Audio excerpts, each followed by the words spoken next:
जय श्री हरि विष्णु। भगवान विष्णु और माता लक्ष्मी का आशीर्वाद आप पर और आपके परिवार पर सदैव बना रहे। आज परिवर्तनी एकादशी है। आज हम परिवर्तनी एकादशी की कथा सुनेंगे और इस व्रत का पारण कैसे किया जाएगा, कब किया जाएगा और व्रत में आपको पूजन किस प्रकार से करनी है, किन मंत्रों का जाप करना है, सारी जानकारी प्राप्त होगी। तो सबसे पहले जान लेते हैं, एकादशी के दिन आपको भगवान विष्णु और माता लक्ष्मी की पूजन करनी चाहिए विधि विधान से। उसके बाद आप भगवान विष्णु के ओम नमो भगवते वासुदेवाय मंत्र का अधिक से अधिक जाप करें। महालक्ष्मी के मंत्रों का भी जाप कर सकते हैं आप। और विष्णु सहस्त्र नाम का पाठ इस दिन ज़रूर से ही करें। भगवान विष्णु के सामने बैठकर दीप जलाकर विष्णु सहस्त्र नाम का पाठ करें, या बिना दीपक के भी आप आसन लगाकर विष्णु सहस्त्र नाम का पाठ कर सकते हैं। अब आइए सुनते हैं एकादशी व्रत की कथा। प्रत्येक एकादशी में अपना अलग महत्व है। भाद्रपद माह के शुक्ल पक्ष की एकादशी तिथि को परिवर्तनी एकादशी के नाम से जाना जाता है। इस दिन भगवान विष्णु के वामन अवतार और भगवान गणेश की पूजन की जाती है। ऐसा कहा जाता है कि इस दिन इस व्रत के प्रभाव से सभी पापों का अंत हो जाता है। एकादशी व्रत कथा।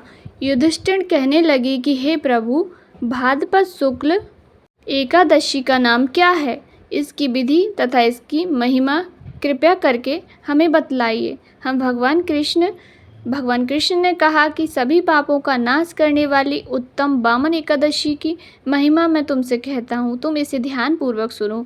यह पद्म एकादशी, परिवर्तनी एकादशी की जयंती भी कहा जाता है। इसका यज्ञ करने से वाजपेयी यज्ञ का फल मिलता है। पापियों के पाप नाश करने के लिए इससे बढ़कर कोई उपाय नहीं हो सकता। मनुष्य इस एकादशी के दिन मेरी वामन रूप की पूजा करता है, उससे तीनों लोग पूज्य होते हैं। अतः मोक्ष की इच्छा करने वाले मनुष्य इस व्रत को ज़रूर करें। जो कमल नयन भगवान कमल के पूजन करते हैं वे अवश्य ही भगवान के समीप जाते हैं। जिसने भाद्रपद शुक्ल एकादशी को उपवास किया उसे ब्रह्मा विष्णु सहित तीनों लोगों का पूजन किया। अतः हरिवासर अर्थात एकादशी का व्रत अवश्य करना चाहिए। इस दिन भगवान श्री हरि करवट लेते हैं, इसलिए इसको परिवर्तनी एकादशी भी कहा जाता है। मुरलीधर के वचनों को सुनकर युधिष्ठिर जी बोले कि भगवान, मुझे अति संदेह हो रहा है कि आप किस प्रकार सोते हैं और करवट लेते हैं तथा किस तरह आप राजा बलि को आपने बांधा और वामन रूप रखकर क्या क्या लीलाएं की। चतुर्मास के व्रत की क्या विधि है तथा आपके शयन करने पर मनुष्य का क्या कर्तव्य है, इसे आप मुझे कृपया करके बतलाइए।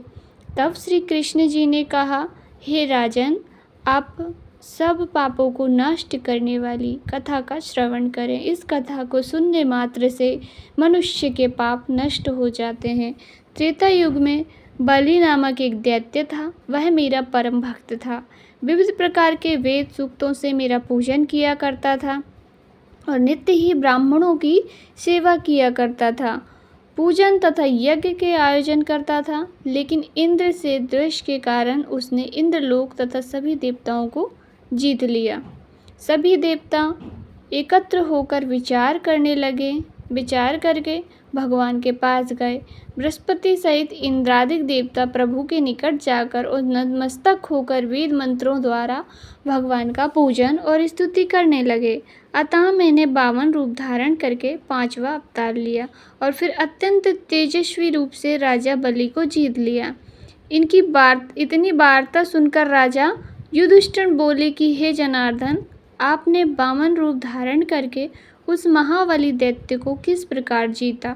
तब भगवान कृष्ण कहने लगे कि मैंने बलि से 3 पग भूमि की याचना करते हुए कहा कि तुमको मुझे 3 लोक के समान है और राजन, यह तुमको अवश्य ही देनी होगी।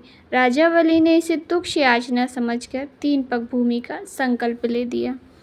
मैंने अपने त्रिविक्रम रूप को बढ़ाकर यहाँ तक कि भूलोक में पद, भूवरलोक में जंघा, स्वर्गलोक में कमर, महलोक में पेट, जनलोक में हृदय और यमलोक में कंठ की स्थापना कर सत्यलोक में मुख करके ऊपर मस्तिष्क किया।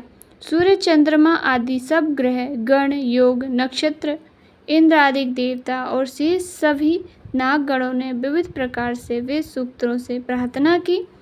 तब मैंने राजा बलि का हाथ पकड़कर कहा कि हे राजन, एक पद से पृथ्वी, दूसरे से स्वर्ग लोक पूर्ण हो गए हैं, अब तीसरा पग कहाँ रखूं?